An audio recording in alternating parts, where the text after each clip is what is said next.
the people that do it, they don't think about the effect of other people that they're having on other people. And that needs to change in so many areas of our life. We need to think about what our words, what our actions, how they affect other people. And this is just one form that can ruin somebody. Did you push record?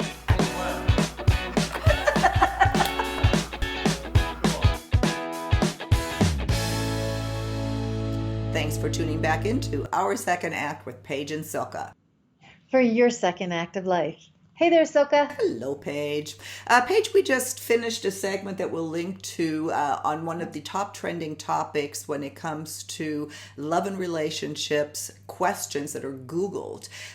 Very interesting article I read. Our last segment was about gaslighting. Again, we'll link to it. On this segment, we want to talk about ghosting. What is ghosting? That question this year, the Google search has gone up 421%. If I'm not entirely mistaken, it's the top trending one. And that's disheartening. So let's talk about what is ghosting, because lots of us are going through it, and it's a horrible thing to have happen to you. Well, I think when we were talking off camera, I was saying to you, this has been around forever. Ghosting is nothing new. It's just a new label. And when we're on social media and you're trying to date somebody off of apps and dating services, it's a lot easier to ghost. And basically, ghosting just comes down to you think you're having this, conversation, communication, then all of a sudden they're gone. They're done. They're ghosted. You don't hear from them anymore. They don't respond anymore. And it's like, what the hell? Where'd they go? That's always happened. It's just more prevalent now because we're doing social media and you're having these communications. And guess what? It's a heck of a lot easier to ghost somebody now because years and years ago, before there was social media, there was just the phone. So back then, people just ignored your call. And back then it was, oh my God, he didn't call me back. She didn't call me back.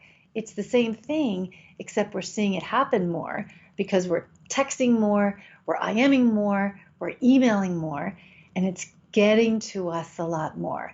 But it's always been there. Well, and to your point about social media, is so you're being ghosted, they're not responding, but in many cases you can see them active on either the dating apps, on Facebook, or whatever is your platform of preference. And that's what it's you're left without an explanation. What gets to me is the psychological impact, the psychological hurt that this causes, which is one of the reasons I really wanted to cover this. We done videos and we'll continue to do videos on rejection, especially online dating and all that stuff, and how we just have to change our perspective on it, that it's not us, it's them. We really do. You really do have to change your perspective on it. Because even if it was before social media and now, before social media, maybe you would hear through the grapevine, so-and-so is dating this person. Or, hey, I saw so-and-so over there. And now, like you said, you can see it instantaneously going on in apps. To the point of I had a client who found out through an app, maybe 2 weeks later, that the person that he was connecting with got married. So there's all different extremes to it. But here's the bottom line.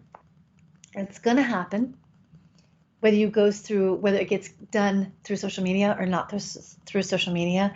It really has to do with, number one, do you have an expectation? Because every time you have an expectation, you are going to be disappointed. Number two, you have to really remember that if this relationship wasn't supposed to go anywhere, didn't go anywhere, then somehow you have to trust in something bigger than yourself, that it's for the highest good. Number three, always, always, always know that you are worth it. And do you really want to get involved with someone who comes in and out, comes in and comes out, and doesn't have enough respect or authenticity or truthfulness to say, hey, you know what?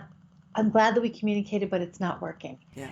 So really, you start to look at this from a really different lens, a really different perspective. Because if you don't, you will spiral down very, very quickly. Yeah. Well, and again, that's why we do these segments is to raise awareness because it's Mhm. extremely hurtful when you're left without an Yeah. explanation and like gaslighting, you start to question yourself. Well, maybe he's in a hospital, maybe something happened to them. Maybe Hmm. you want to you don't want it to be your fault. And I think that's well, and let me say one thing before anybody misinterprets what we're doing here. This is equal men and women. This is not a male thing or a female Absolutely. thing. Women do it just as much as men. And for me, it's important to all the literature says that people don't when the people that do it, they don't think about the effect of other people that they're having on other people, and that needs to change in so many areas of our life. We need to think about what our words, what our actions, how they affect other people, and this is just one form that can ruin somebody, especially if you have low self confidence to begin with.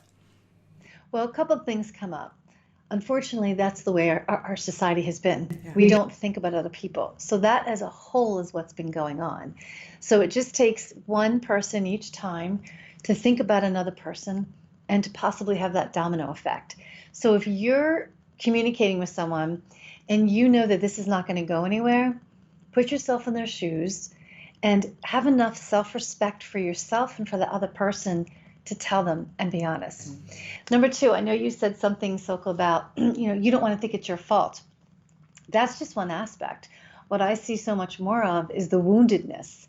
If there's anything in your past where you've been left, abandoned, told that, well, it's your fault, well, you're not good enough, well, if you only did this and I wouldn't have left, or you stopped this relationship, all of that comes flooding back, and you start to question, well, is it me?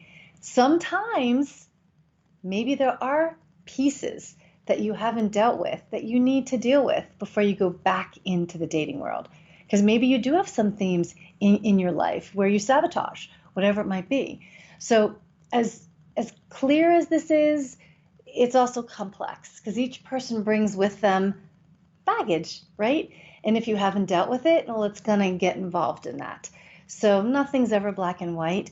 But my whole motto, and you know this about me, is that you really have to take ownership of yourself. Look within, get to know yourself, and work on the areas that are detrimental to yourself and to others in a relationship. Yeah. Well, and to your point, there are times when somebody is just so they don't want to see the red flags. They don't. Maybe they are being told that we're done, but it's not going anywhere, and to where the other person just says, well, that's it. I'm just not communicating anymore. And I kind of get that. In that sense, it wouldn't be ghosting. Then that's something else.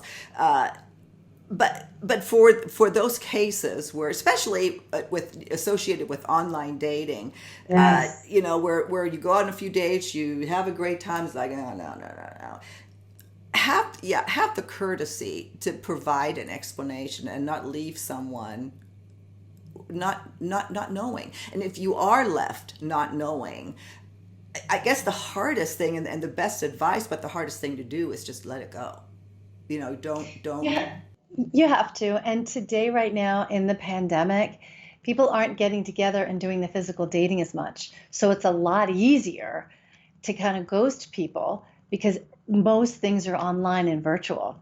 Right. So, you know, so do we have a lot of answers? Some yes, some no. Is it going to continue? Absolutely. Our world has a long way to go, but it starts with each one of us to really have self-respect for each other and for ourselves. Yeah, I think that what I'm hoping to accomplish, with by having these segments, especially today, is not even so much. Well, one, to reassure the person that if you are being ghosted, it 99% it's not you. It's the other. It's the person that can't deal with their own feelings or the uncomfortableness of ending a relationship or ending. They just can't deal with it. But even more than that is the people that do it. To We need kindness right now. So let me just interject Yeah. here. It's been my experience that when someone ghosts, it's out of their own fear. It's their fear of being honest. It's their fear of hurting someone. That's a lot of the pieces around the fear. It's the fear of what will someone else think or say. It's how do I say it? How do I not get somebody to feel hurt? That's a big part of what someone goes through.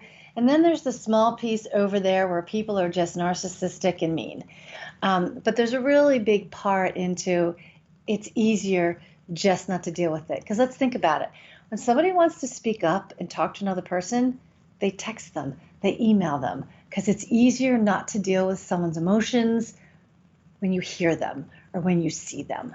And that's the society that we live in. So it's how do we live using email, using text while you're dating, and realizing that if you're a ghoster, own the ghosting and think about what am I so afraid of? Commitment, being able to be honest, whatever it might be. If you're the one that continually gets ghosted, start to look at too, who are you choosing? What's the theme there? And if you're someone who there's really not a theme, but people are just ghosting, just remember, it wasn't meant to be. Try not to have an expectation or take it so personally. Yeah. And don't shut yourself off. That's the worst. And people Yeah, do, people are don't. jaded. And I get it. And, again, that's why we want to have these conversations because you are Yeah. not alone. Yes. Again, there's millions of people Googling this question. So let's try to make this a little bit better and not, I don't know, just be better people and not take it to heart as easy as that is to say. Paige, how would you end this segment? I think I've kind of said it all. There's lots of pieces about it. And just know if you're being ghosted a lot, pay attention to, am I choosing the same kind of person that's ghosting? Am I having expectations? Do I really, really want to have something right now because I'm not dealing with something? It really comes down to pay attention to where you are, what your themes are, what the flags are that keep coming up. Is there a pattern that's happening? And try not to take this personally and trust that, well, that wasn't meant to be. And if you need to take a break off of social media for dating, take a break and come back. Yeah. And don't chase the ghoster. That just ruins your No, self-confidence. That ruins don't your self. chase the ghoster. There goes your self-confidence even more. Paige, thank you. And we will see you on our next segment of Our Second Act with Paige and Silka. For your second act of life. Bye-bye. Bye.